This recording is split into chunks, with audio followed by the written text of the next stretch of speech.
good morning, good afternoon, good evening, depending on when you're watching this or listening to the rebroadcast on Spotify. I am your host, Dr. Lene Javette, and this is Fly Nubian Money, where we help you master your mindset and maximize your money. Today, we're going to be having an intellectual conversation, maybe a little bit of debate, definitely a deep discussion. First up, we're going to be talking about the Ohio State Senator George Lang, who got into trouble for what he said at a rally. He claimed that Donald Trump and J.D. Vance are the last hope to save our country. I'm afraid if we lose this one, it's going to take a civil war to save the country. Later, he said he regrets those words and they don't reflect his true views. Of course not. Joining me today are our queens. We have Vanessa Gopal, Master's in Public Policy, General Contractor and Entrepreneur. We have Constance Carter, the wealth activist. We have Dr. Alicia, therapist, social worker, professor, and we have the Jade Harrell, educator, organizer, and social entrepreneur. We'll also be discussing later in the episode, we'll talk about the new developments in the Sonya Massey case. We will have a video from her father saying the police are trying to cover up the truth, body cam footage of the officers calling her a bad name, and more about his past. So before we get started, we're going to go to the video of Senator George Lang giving his Civil War remarks, and then we're going to jump right in. Fight! Fight! We got time. Come on. Hey, we are in the fight for the soul of our nation. We are in a fight for our kids and our grandkids, a fight that we can never imagine. I believe wholeheartedly Donald Trump and Butler County's J.D. Vance are the last chance to save our country politically. I'm afraid if we lose this one, it's going to take a civil war to save the country, and it will be saved. It's the greatest experiment in the history of mankind. And if we come down to a civil war, I'm glad we got people like Schmitty and the Bikers for Trump on our side. All right, then. He said fight. I counted it. Fight, fight, fight. And then he said fight a couple more times in that, what is like a 27-second clip. I think he said fight like 7 times, war like 4 times. So let's just go jump right into it. What are your thoughts on Senator George Lang's comments, Jade? Yes. Well, these are comments, and this is rhetoric that we often hear from the far right. These comments are not surprising after the alleged attempted assassination of the former president, Donald J. Trump, or Donald J. Chump, as some of us like to call him. I mean, he actually raised his fist and said, fight, fight, fight as well. There have been talks of civil war, definitely on the web, definitely within media, independent white media, for example. And I mean, I like my races just to be outright and forthright. So I hear his comments. I see his comments as problematic, but I'm glad that I heard them. So I'll just stop there for now. Thank you. All right. What about you, Constance? What were your thoughts when you saw that clip first time? I think it's just poor white trash, doing what they do. And that's be uneducated and violent. They are who represents the fabric of American history. He is rallying up the Confederates. These are people who would have fought in the Civil War as the Confederate. This is exactly who these people are. And this is a dog whistle. This is a call to action. Absolutely. It's kind of like when you go to court and the attorney says something and they know that they're not supposed to say it. And then they go, strike that from the record. And I'll go, okay, I withdraw. Like you didn't hear it in the first place. He knew exactly what the fuck he was doing. He knew exactly what he did. He knew how to rally his uneducated Mountain Dew drinking base. These inbreds that marry their sisters and their brothers. They have low IQs. They have limited thinking skills, no comprehension skills. He knows. But the unfortunate part is they have voting power. The dumbest shit, they have voting power. And this is what you do to rally up uneducated, ignorant motherfuckers. That's the best way I can put it. It's like you can't unring the bell. Welcome to all those who have just joined us in the chat. Let me know what you think. When you saw this clip, what were your thoughts when you heard this, when you saw this? Did you think that he was trying to incite a civil war? And he has since taken it back, right? So he said it, he threw it out there. You can't unring the bell. We heard it. Plus, I always say your first thought of mind is what you really meant. So somebody got him behind closed doors and was like, you can't say that. That looks bad. Take it back. So he took it back. Dr. Alicia, how do you feel about him taking it back? Was he sincere? What do you think? Well, he's not the only person that's been chanting this fight, fight, fight since Donald Trump chanted that during his assassination attempt. And I think this is the type of language that escalates tensions and it promotes this atmosphere of chaos. And I mean, we're not having constructive dialogue. We're now going to have confrontation. That's what that tells us. And what's so fascinating about this is that his remarks and all of the other racist remarks that we're hearing from the Republican Party right now, all of us as Black people, we're witnessing white people say, I'm going to be for Trump. And so in a sense, it's like, okay, so you're for the annihilation of our people because they've out now said what their intentions were. It is very clear what they're campaigning on and what they're pushing forth. And then you witness all these people get on board. And it's so threatening to see that. It's like fight, fight, fight. It's like, we don't care about you. We're going to attack you. And he's foreshadowing this civil war that seems to really be brewing here. And yeah, I mean, people aren't thinking critical thinking skills, Constance. That's another way. We're just blindly following. And it's creating a climate of fear, mistrust. It is something that polarizes people. And we have to now grapple with what we're going to do now in November when this election happens. What's going to happen? How is it going to turn out? And is it going to end in a way where there's going to be unfortunate civil war in our country? And that would be very sad to see.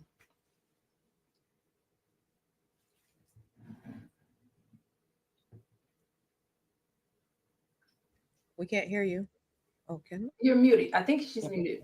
Thank you, because I'm just talking, having a good old time over here. Over in the chat, let me know what you guys think. If Donald Trump does not win the presidency, do you think that there will be a civil war? Let me know what you guys think in the chat. There will or there won't. Vanessa, I'm going to give you that same question. How do you feel about him putting it out there and then taking it back?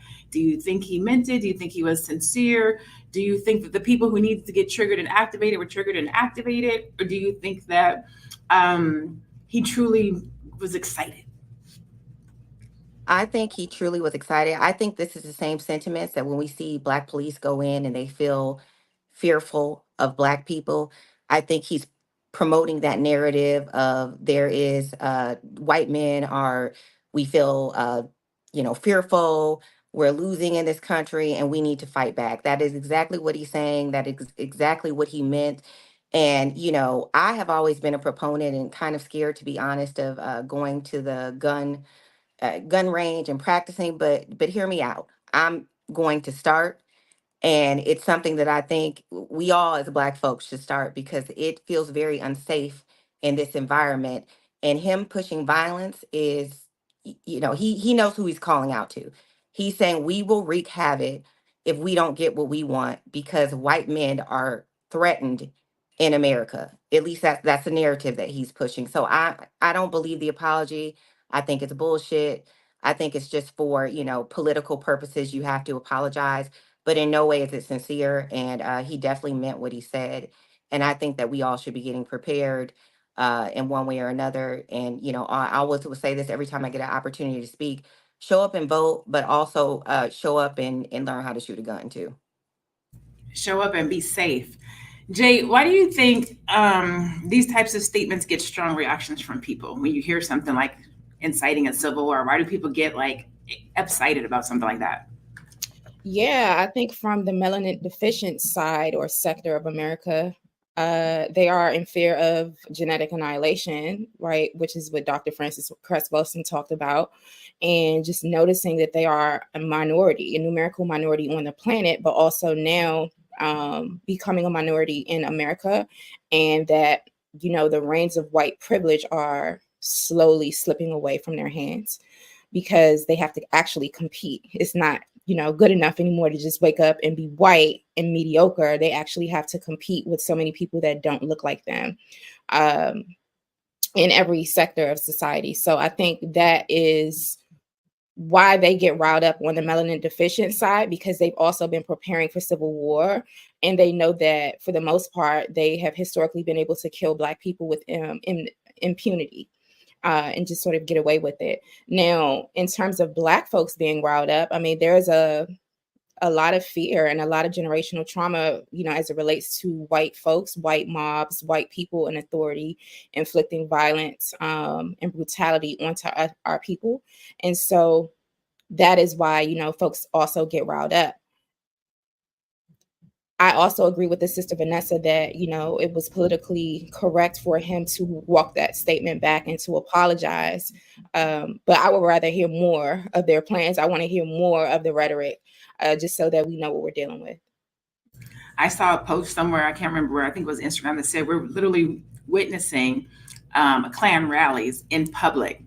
The verbiage, the jargon, the language that they're using, it's as we would say, uncode, right? They're not saying it, but they're saying it in plain sight, in plain English. Who they're speaking to knows who they're speaking to.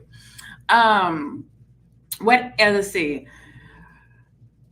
This question says, what impact do you think Senator Lang's comments have on people's views and unity? So when we hear things like that, it sounds divisive, right? Do you think that it is going to sway people one way or the other? Will somebody vote a particular way because they want to try to they don't want to have a civil war, right? So we were talking about people voting for Trump, which I don't know why they would. I don't know if some people haven't read Project 2025. They're not listening. They're not watching the news. They haven't looked at his history. Like, I don't know why people would do it. Some people are like, I made money under Trump. That's just one thing. I made money under Trump too, but we're talking about life. We're talking about generations. There's so many other things to think about. Do you think, Constance, when people hear these comments from Senator Lang, that it will cause them to change their views about the election, about the presidency, about who they should vote for, about unity in the United States? What do you think? 100%. These people are scrambling. They are scared shitless. And I love it. So on one hand, it's like, okay, this is kind of scary. We don't want this to be America. But on the other hand, I'm loving seeing these racists scramble like the way they are. It's fascinating to me because it's like we own their asses. And listen, this is what I said yesterday on my Instagram. The biggest thing about this Kamala win, the biggest thing is watching these racists be just squeal, because the worst thing in the world for them is not only to have their commander-in-chief a woman, but a Black woman. And to be able to sit and watch this happen because they hate us so much.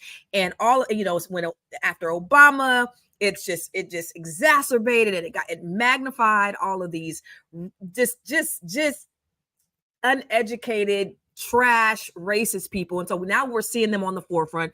These are the people that are right there with the thing on their ear, and it's very cultish. But it's gonna be so good, y'all. On November 5th, when we see these white motherfuckers just ready to jump off a bridge, because I wonder that all the time. Is the their world ready? commander-in-chief. It's gonna be great. I love it. Is the world ready so there's so many things to unpack in that. Is the world ready to see a Black woman beat a white man? Is the world ready for a woman president, a Black woman president? There's so much. I'm on the edge of my seat. He set this up because he was so divisive, and they're so belligerent. You hear them call her the hot. I didn't even know what that meant. I didn't know what a hot toy person was. Did y'all hear that? Mm-mm. So the Fox News people called her hot. Basically, they are saying that she got to where she is on her knees. Yeah, they said this on the news. And so they're just saying everything that they can to belittle this Black, intelligent, educated sister. And I know all you guys saying she ain't really Black. She Indian. She Black when it's convenient. Her daddy Black. She was born in America. She is African American. She is a Black woman. She even said, her mom said, when she was growing up, we are raising I'm raising two Black women. She said this out of her mouth. She recognizes she's Black. She's also Indian. Okay. So just because she's Indian doesn't mean she's not Black. So, but I love all the DEI comments, because then it just, every time I look at somebody that says that, it just, for me, their IQ goes down, because I know that they ain't got, it's the new N word, but I know they ain't got nothing else to say. It just tells me how simple and uneducated, and like I said, lack of critical thinking skills that they have. And I have to jump in there real quick, because I don't know if you guys heard the clip from the representative from Tennessee. He called Kamala a DEI hire. And it's just the most ignorant thing in the world when you look at this lady's record, and you can even fix your mouth to say it. So yeah, it is I agree, it is the new N word, and it has been thrown around ridiculously. So to your They point, use Constance. DEI to disqualify. They use DEI to say that none of the things that you have done, your track record, your education, nothing about who you are and how you earned the right to be where you are counts, because DEI is around. New Fox News guest condemned. Oh, okay. So I think she's showing showing it. This is the article right here. Fox News guest condemned for calling Kamala Harris the original hawk to a girl, in reference to her decades-old romance. But yeah, they are definitely using verbiage to discredit, to disqualify Kamala in public, but all Black people.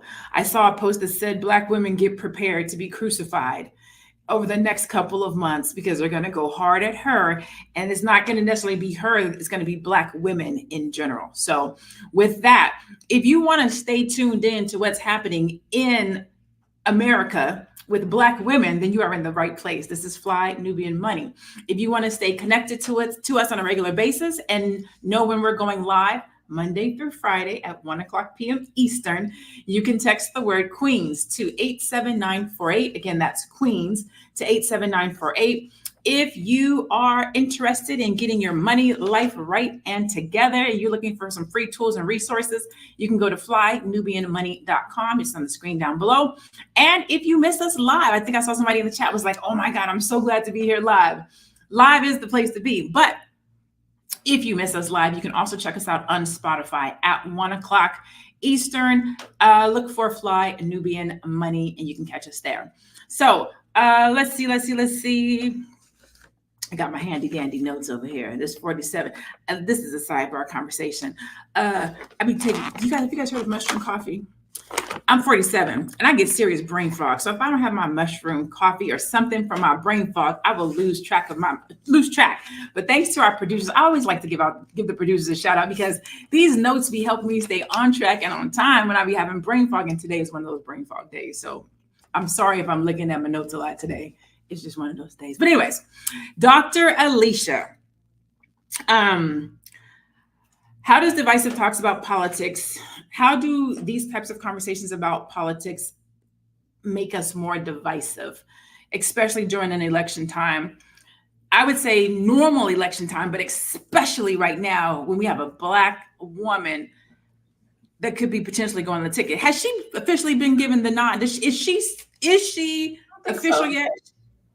I don't think it's official until the convention, right? Okay. So she's not even the official one just yet. And already there's kind of. I wanted to just interject and clarify that there will be a virtual call for her. She has secured the delegates, but there will be a protocol on August the 1st, which is coming up very, very soon, in which they will give her the nomination, and then that nomination will be confirmed at the DNC in about a week and a half or 2 weeks. Yeah, so it's a two-step process.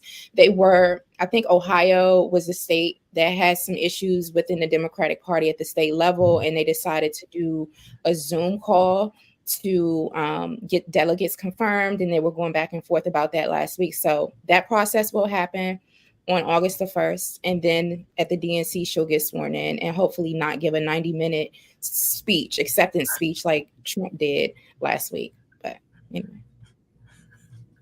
Thank you, Jade. Listen, you always got to have somebody like a Jade on your team, because she comes through with the stats. She knows what's happening. She knows what's going on. Okay. So Dr. Alicia, psychologically, how divisive is this when we're having these types of conversations? They're attacking her. They're talking about civil war. They're talking about what's going to happen if Trump's not the person that goes into the office. What does that do for us intellectually, mentally, psychologically? Yeah, I mean, they're pulling out all the stops when it comes to attacking her, and she's under such scrutiny. Like every step that she's ever made is just scrutinized, and not everybody's perfect. You can't, you know, label somebody based on what they did, one minute little thing that they did a long time ago. Yeah, she was a prosecutor. I mean, I was a social worker that worked at Department of Child and Family Services.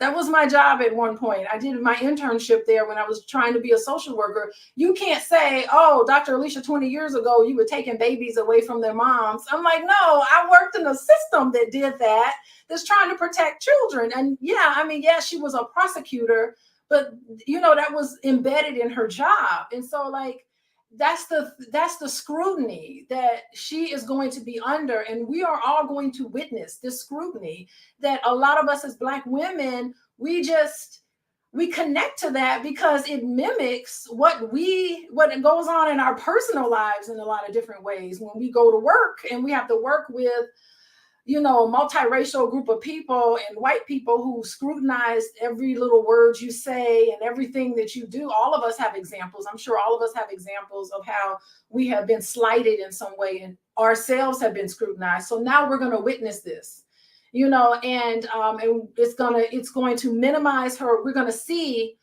minimization of her accomplishments and maximization of any sort of mishap, mistake, who she slept with back at Freaknik. I don't know what's going on, right? You know, things like that where men aren't scrutinized. Like we're not scrutinized, any of these men, about their sexual history. I mean, we're going to see not only racism, but we're going to see the sexism and the patriarchal sort of response to that. And this rhetoric, it's just, especially rhetoric that's promoted by political figures who are advocating for really hostile and punitive measures. It exacerbates in us racial trauma, historical trauma from slavery, right? And all of these things are exacerbated, and we're raw, you know, we're done. We've had enough. And it's almost like this wound that's with us is going to be activated and triggered. I really think that all of us need to, like I said before, we need to like come up with a way in ourselves where we can just shut this down and not interact with this and start get into our own little bubble that supports us and uplifts us, because we cannot look to news, we can't look to media, we can't look to these avenues to support us. It's going to be more divisiveness on both sides.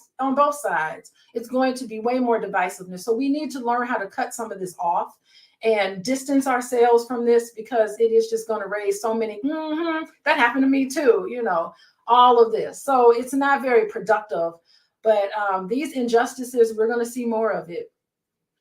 So you made a lot of good points. One of the ones that you made that, well, racism, sexism, all of the things. I was going to say blackism, but you know what I mean, right? Melanatedism. And I feel like we're not even really looking at the real root of the stuff. Like those things are there, but we're still talking about going up against a felon, sexual predator, rapist. I mean, like we had we let's just call a spade at the end of the day. Like, even if I didn't look at his politics, I don't like him as a human being. And then if you look at his politics, and then you look at he's a bigot, if not a racist, at least a bigot at minimum, but probably a racist too. And then you look at his incitement and who his base is and who he speaks to. When I tell you I would vote for Kermit Frog first, I don't really care. The third parties and all that stuff I think is great for people who want to go that route. And I don't, let me say, what is it? What do I call it? I don't hate, vote for whoever makes your heart happy, whoever that person is. I just can only speak for myself. I'm not mad at people who vote for somebody different. It's your choice. If you want to send us back to slavery, that's your business. You can do that. If you choose money over legacy and your family and the things that are going to happen. That's your business. It's not for me to say. I just hope you sleep well at night. That's it. But it's not for me to say, right? Yeah, and the But mental racism illness. wait, hold on one second, Dr. Alicia. Yeah. I want to get to Vanessa. But race, it can't be based on race. So one of the myths, one of the things that we're hearing, one of the rhetorics that we're hearing about Kamala is around her blackness, right? Is she black? Is she not black? She's multiracial. She has all these different things. How black is she? Is she going to support black people? But no, not a single president has ever supported black people. Not Obama, not the one before him, not the one after him. They say they are the president of the United States, not just black people. Whenever a black president goes or a person goes up, we start asking, well, what are they going to do for black people? Well, what are any of them going to do for black people? What has any of them ever done for black people? But from the racial standpoint of blackness, Vanessa, I believe, is of Indian and black heritage, correct? Yes, that's correct. How do you feel when you hear and see a woman being attacked on her race based on the fact that she is multi-heritage as a woman who has multiple heritages? You know, that's interesting. I had this conversation with a good friend the other day because when I looked at the way that the world has been receiving Kamala, I was like, wow, you know, it would be so interesting if I ran for office and somebody said that I wasn't black. I would be really taken aback. And I think looking at Kamala's record and running, like you said, politically, you run as the United States president, like you just mentioned Barack. Barack didn't come out and say, I'm doing this for black people. Politically, it's, you know, but he did, in fact, do a lot for black people. So I think people have to understand politically what you're going up against. I mean, we had the first black president. Kamala was the first black attorney general, woman, female in the state of California. So politically, looking at where she's trying to get and also looking at the bigger picture, she's a prosecutor. Of course, that's going to involve locking up people, which includes black people. I mean, it's a part of her job. Could she have done some things differently? Absolutely. But she's also, you know, done recidivism programs. She's pushed for money for HBCUs. So we can't be turn a blind eye to that and then just look at the things that she's done. Kamala is black. I am black. It would be odd for someone to identify me as not black, being that I have a black father, I have black family. Yeah, I mean, I really don't know. I don't know. I identify as black. I mean, there's another cultural side of me, of course, uh, but in America, the way that I identify is black. And so I think it's very important for us not to be led astray by the divisiveness of it and look at her as a whole person and not just identify Kamala as you know, let's just not look at the fact that she's, you know, went to HBCU, she's a pledge AKA member. She has done things for the black community, but you know, she's a prosecutor, so that is going to include locking up black people. If you look at any black DA or prosecutor in America, they've locked up black people. So I mean, I think the argument is just a tool to get people to sway away from her, and I think we need to look deeper into the issue. Thank you. Okay, before we transition, anybody else have any comments on this topic? Dr. Alicia, I know you're getting ready to say something. Oh no, I was saying, yeah, I mean, collectively, people who the Republican Party has been very transparent in what they stand on. There's a manifesto attached to that. So now we know. And I feel like people who adhere to that, they do have I do think there's some mental illness there. There's a mental illness. And it's terrible to say, but I think we've clearly gotten to that point where they are diagnosable. Individuals who have, an entire group of people are now displaying what I would consider mental health, severe mental health problems. So a whole group of people can be mentally ill. That's all I was going to say. Yeah. All right, Jay, do you want to add anything before we transition? Well, yeah, no, whether I think Kamala Harris is not a Black American woman in terms of sharing my ethnic identity in this country as someone who's indigenous to America. Whether I believe she's Blackish or not really doesn't matter because in system white supremacy, as Vanessa said, we're all Black. They see us as all excuse my language, one big nigga. So I wanted to note that. I think a lot of people are getting distracted by that conversation. There's one thing that I need to say, and I haven't found the right words to put it into a tweet with the limited amount of characters. I'm seeing a lot of Black people, Black women included, circulating pornographic, very, very degrading images of Vice President Kamala Harris. I'm not a VP Harris fan. I will not be voting for VP Harris. I will not be voting for Donald Trump. And at the same time, this sort of sexually exploitive and disrespectful gutter, like these images, are just not very, very helpful. It's dehumanizing. It's very, very immature. And you can choose to disagree with someone politically, and you don't have to dehumanize them. So I just wanted to put it out there that, I'm really disheartened to see many of our people helping the white supremacists on the right denigrate Kamala Harris. And to them, she represents Black womanhood and all non-white women in general. So why help them with that? So I just wanted to put that out there. So whether you agree with her politics, you don't agree with her politics, whether you're going to vote for her, you're not going to vote for her, at the end of the day, she is a Black woman and deserves our respect. If on nothing else, that. Constance, did you want to add something before we transition? I don't think can you hear me? I don't think you can see me. You are frozen, but I can hear you. Okay. I just want to tell, I think I'm out. Am I out? I can hear you. I don't know if people can my see screen, you. my screen just totally went black, but I just wanted to say, if nothing more, I want women, whether they're Black, white, Asian, or whatever, just take this as a rallying cry to mobilize around this and get out and vote. It's disheartening to see a lot of men saying all of these false things about her not being Black. I believe she is Black. I've heard her say she is Black. If you are born, you are African, no matter where you're from. If you were born in America, her father has African descent. She is African American. She may not be an FBA Black American, but she is African American, and therefore she is Black. Ever heard of the one drop rule? They made it up. We didn't. So she's a Black woman. But beyond that, she's a woman. And so I think women, hopefully, with everything they're saying, because even what's the Vice Vance? He said women without who don't have children shouldn't be running the country. The fuck?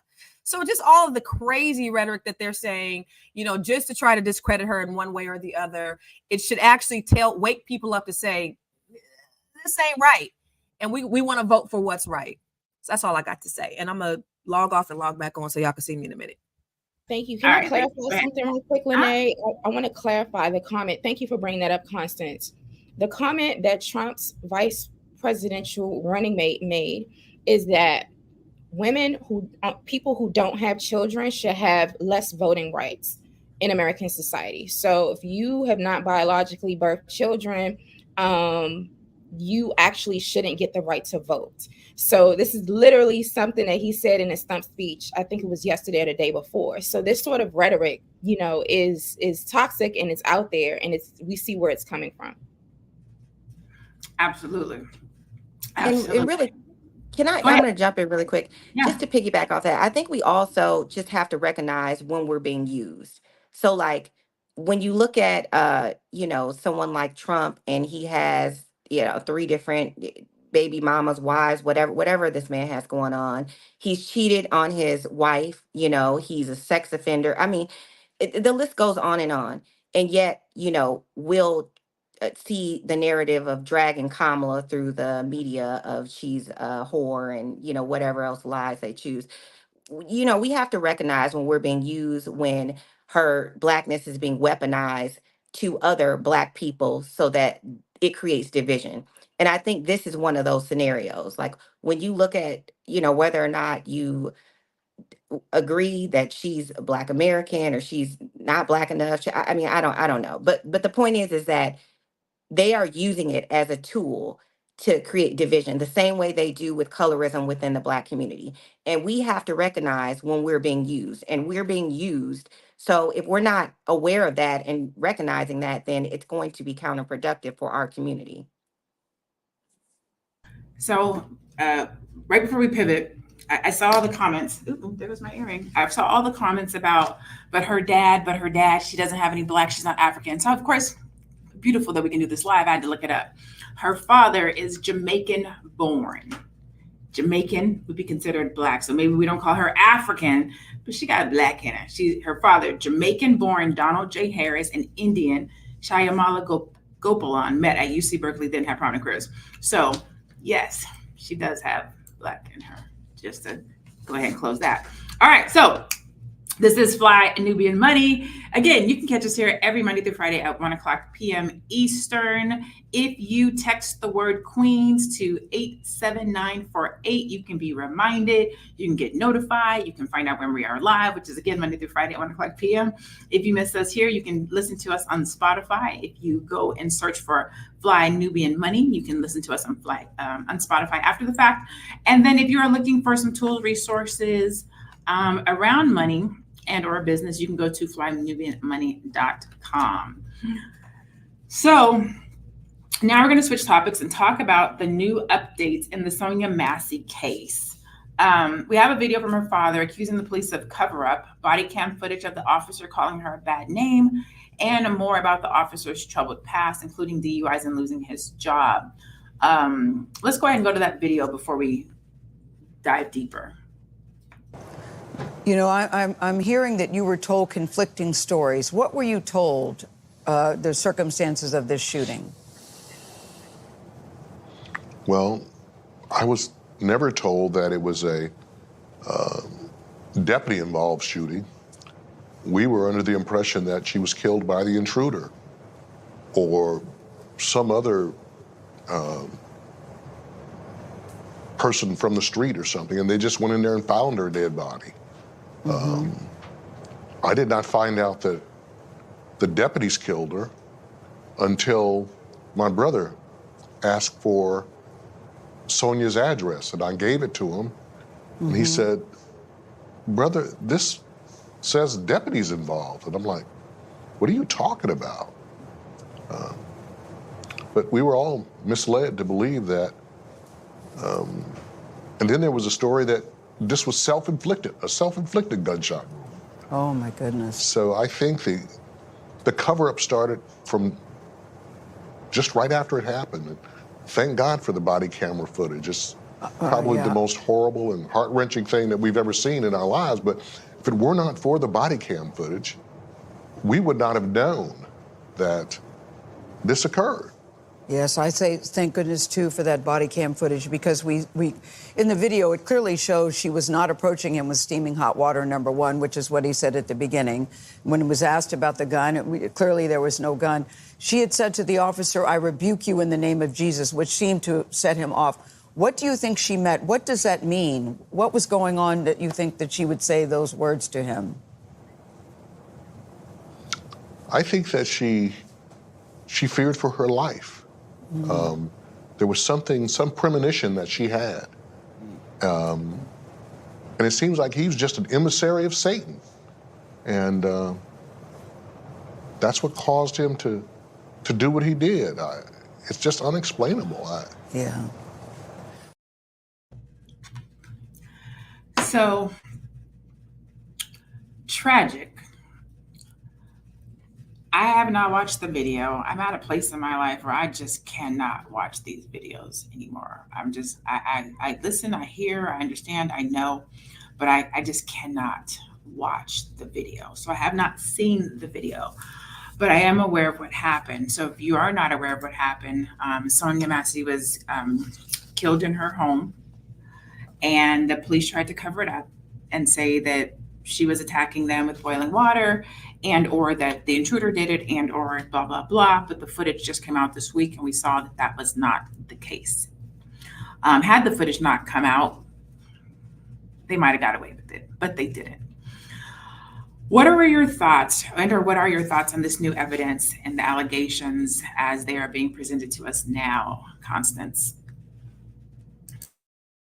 I mean, we know that they're liars. It just makes me think about how many more people have this happened to with no body cams. You know, how many Black people were, these are just KKK in officer uniforms doing the KKK's dirty work. And how many Black men, women, and children have been executed. We know of a lot, because thank God for cell phones and body cams. But what about all the probably hundreds to thousands of Black people who were senselessly murdered by people who are supposed to protect and serve us? And that's what I think about.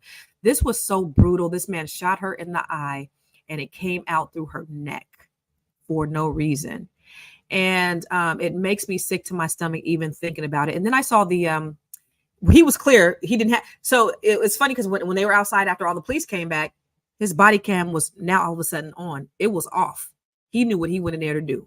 Now when all the police officers there, now his body cam is on. But it was really sad to see the second officer, his body cam was still on, and he was at his truck and he was like, shit. What happened? What the fuck? Like he was truly disturbed at what he just saw because he knew it was senseless and he got him caught up in some bullshit. And I feel bad for him because what do you do in a situation like this? You know, I gotta have my partner's back, but the fuck just happened? And then I'm hearing like rumors that she was just discharged from a hospital that his girlfriend worked at, and perhaps they had some kind of run-in and he went in to do her dirty work for her. So I don't know, but it's just all, you know, it's all very sad. It is all disheartening. Jay, do you have more details and more background on the situation? Can you fill us in with the information that you have? Absolutely. Sonya Massey was 36 years old. She was a Black woman, and she was also a mother. The white sheriff's deputy in Illinois killed her. And this incident happened about 2 weeks before the anniversary of the lynching, I will call it, of Sandra Bland. And so we're also seeing the hashtag say her name come up. So this is what happened. Sonya Massey, she called 911 on July the 6th. Let's be clear. This incident happened on July the 6th, and the body cam footage wasn't released until nearly 20 days later on July the 23rd. So I wanted to note that. A lot of folks, you know, were in the dark, especially the family, because the body camera, we didn't see the actual evidence. But she called 911 early on July the 6th due to concerns about a potential intruder outside of her home. The body camera footage shows the Sangamon County Sheriff's deputy, his name was Sean Grayson, and another deputy knocking on her door and shouting at her to come outside. One deputy tells Sonya, quote, "Are you coming to the door or not? Hurry up," end quote. So the interaction already started off very, very aggressively from a deputy. As Sonya, she tried to explain her concerns about, you know, she thought maybe that she heard someone outside around her house. The deputies say that they hadn't seen anyone around her house, and they questioned her about a vehicle that was in her driveway. And then they told her to go inside to get her ID. And so they followed her inside, and she had a pot of boiling water on the stove. And according to reports, deputies asked Sonya to check on a pot of water on the stove. And then she said, you know, she was going to turn it off. And they moved away, kind of like from the stove. And Sonya was like, "Where are you going?" One deputy laughed and replied, "Away from your hot steaming water."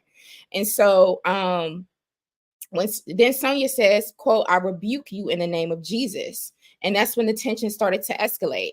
And then Grayson said, the deputy said, quote, "Excuse my language, y'all, quote, "You better fucking not. I swear to God, I'll fucking shoot you right in your fucking face," end quote.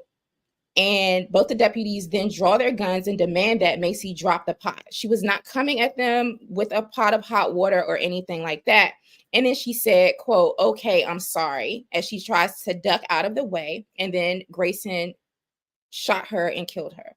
So that's what transpired on the video. Now, in terms of Deputy Sean Grayson, he has been fired and charged with 3 counts of first-degree murder, aggravated battery with a firearm, and official misconduct. He has pleaded not guilty. Okay. President Biden also did make a statement about this on Monday. He said, quote, "Sonya Massey, a beloved mother, friend, daughter, and young Black woman, should be alive today. Sonya's family deserves justice. I'm heartbroken for her children and her entire family as they face this unthinkable and senseless loss." But nowhere in Biden's statement did he say anything about punishing Deputy Grayson. Finally, I want to say this before I turn it back over to Lene. All right, let's go to, because I have so many stats here about like even women that are fatally killed by the police. and the number of Black people that are killed by the police, and how Black women are at high risk of being killed by the police when we're cornered, and especially when we're alone. However, let's look at Sean Grayson's, the deputy who's now fired. Let's look at his record. So the ex-deputy charged with the murder of Sonya Massey had worked with multiple police agencies since 2020. It is now 2024. Okay, so he worked part-time at 3 small police departments, and he worked full-time at 1 department and 2 sheriff's offices in central Illinois. All right, so he has bounced around 3 small police departments and 1 department and 2 sheriff's offices since 2020. This does not seem like a stable, at all stable individual that should be in law enforcement. And this is why the George Floyd Justice and Policing Act is important, because we need to track these police officers after they commit such heinous acts. They should not be able to transfer to other departments. So I'm gonna stop there. So thank you all for letting me share those facts. Thank you for sharing the facts. Again, a wealth of knowledge.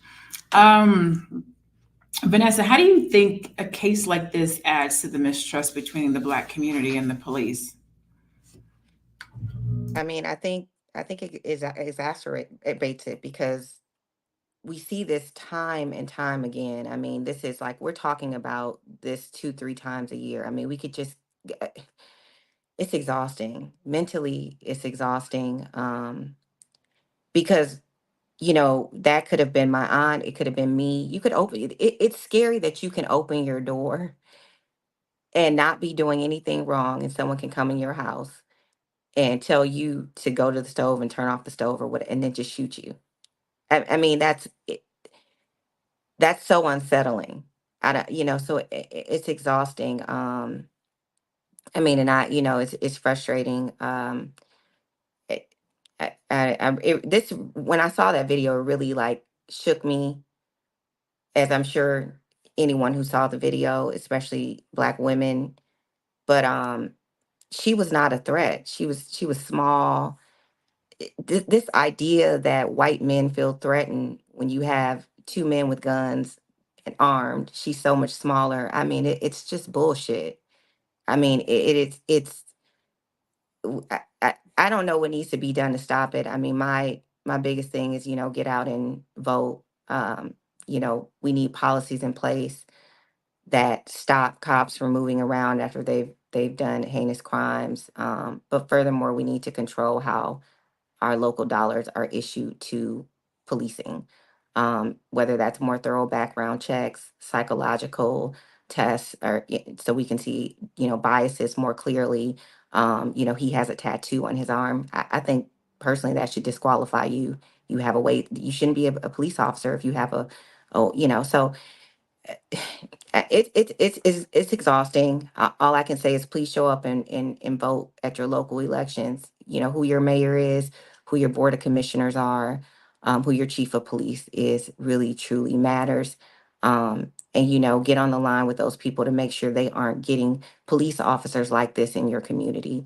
But absolutely, it ignites more fear, anger, anxiety, and in the Black community. And because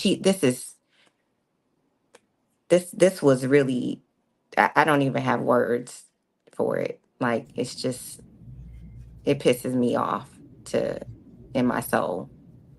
As it should. It should with all of us. Dr. Leisha, I'm going to give you the last question, but I'm going to ask one more question before I get to that one, which I think is an important question. Why is this case important for the upcoming election?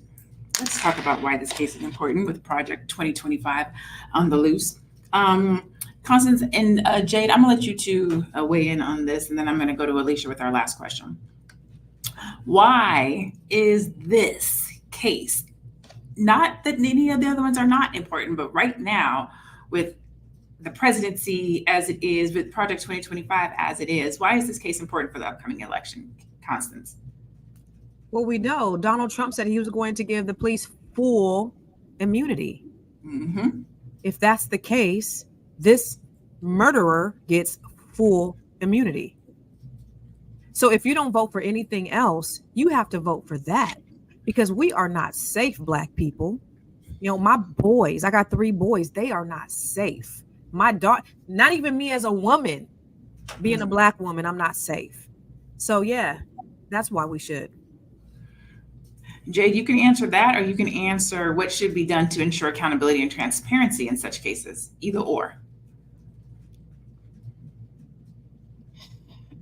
We definitely need anti-Black hate crime bill, and we definitely need bills such as the George Floyd Justice and Policing Act. There needs to be full transparency with body camera footage. Body camera footage should not be redacted, edited, or held hostage for weeks, months, years at a time. We need to see that evidence, and so at the local level, we need to fight and make sure that we get referendums put on ballots and passed through so that body camera footage is released within 24 to 48 hours at least. We did something very similar in DC. I worked on several officer involved killings, unfortunately, between 2020 and 2021. And there was a huge difference when that body camera footage was released. With some of it, again, they redact certain parts of it. So those are my suggestions. We definitely need to vote for district attorneys. We just need to pay attention all around every single aspect of the political system, every single office that we can definitely impact. And also, I'm a huge fan of community policing. We've had community policing organizations of men out there doing their thing for generations, and we definitely do need that as well. And then we also we need a buddy system. We need neighborhood watches. We should be able to call on each other. And, for example, if there's a domestic violence issue, we should be able to call on a neighbor or someone to help to de-escalate it. If we fear that someone is stalking or is, sort of hanging out around our houses, we should be able to call a neighbor to really help us sort through those things, because we never know what could happen when law enforcement shows up. So those are some of my suggestions and tips in terms of Project 2025, everything Constance said. Awesome. And so, Dr. Alicia, as a therapist, can you talk about the emotional impact such cases have on the community?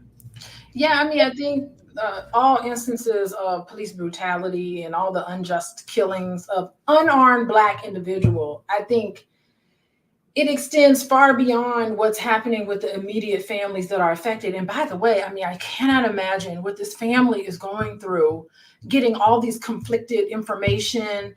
This exacerbates, right, the mistrust of the police officers and the whole criminal justice or the system, criminal justice system. It exacerbates all of that trust that's being eroded away, and them not getting straight answers. It sounds like a cover up. It sounds like we're not going to get justice. I don't trust what's going on. There was a video that circulated around of all of the police officers in her front lawn. Every single police officer was a white male police officer.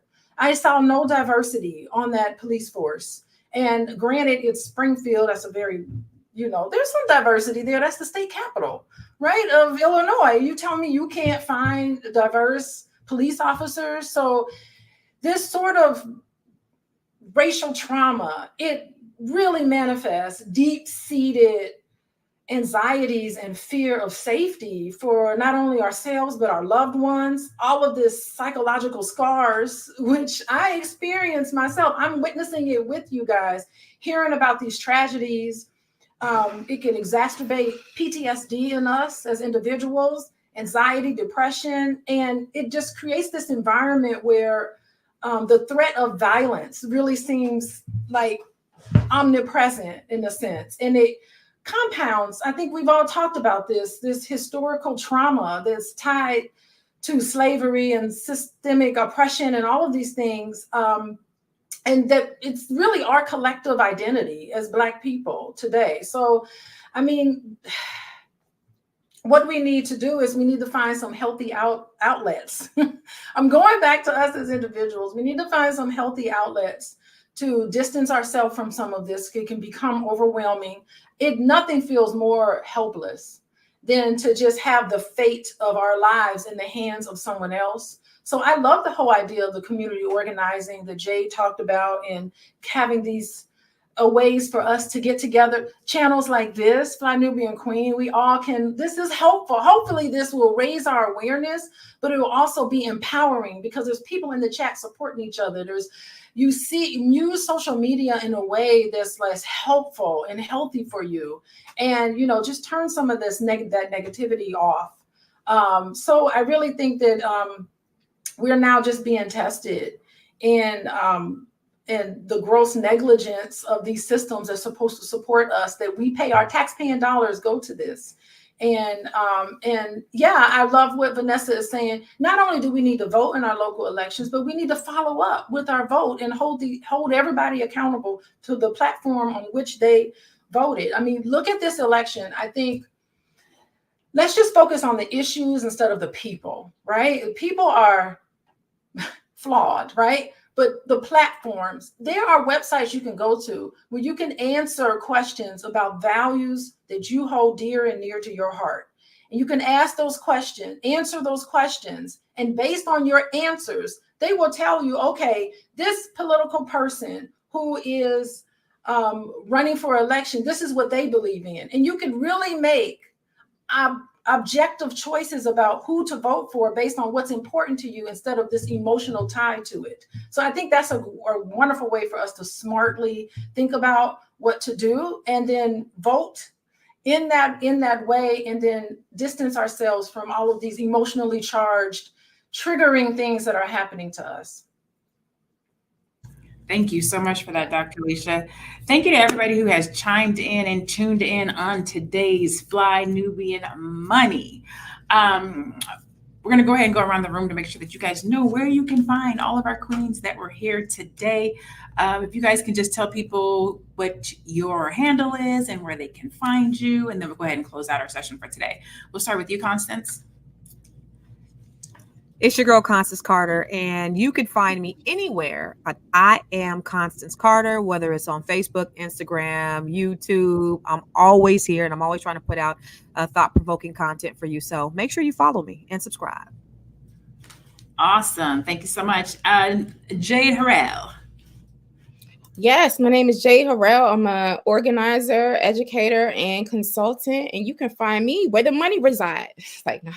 You can find me over at highblackesteem.com, and you can also find me at Lioness Crowned on social media platforms. Awesome. Thank you. She said, where the money reside. Vanessa. I'm Vanessa Gopal, general contractor, entrepreneur. You can find me on social media at VGopal, VGOPAUL. My business is Winter Remodeling, Inc. And thank you guys for having me. Thank you to everybody who participated in the chat too. Thank you for being here with us. Dr. Alicia? I'm Dr. Alicia. You can contact me at Coaching with Dr. Alicia for individual coaching and couples coaching. You can also find me on Instagram at Coaching with Dr. Alicia. Sweet. Thank you, queens, for being here. I am Dr. Lene Javette. You can find me online at I am Dr. Lene Javette. We always appreciate you guys coming in and sitting with us and giving us your feedback and engaging with us. We do not take it for granted. We do this every Monday through Friday at 1:00 p.m. Eastern. You can find us here at Fly Nubian Money. If you want to get notified, you can text the word Queens, QUEENS, to the number 87948, and you can get a notification. That way you don't ever have to miss us live. But if you do, you can go and find us on Spotify. Look for Fly Nubian Money on Spotify, and you can listen to the replay. You can also go to flynubianmoney.com to get tools and resources around business and money.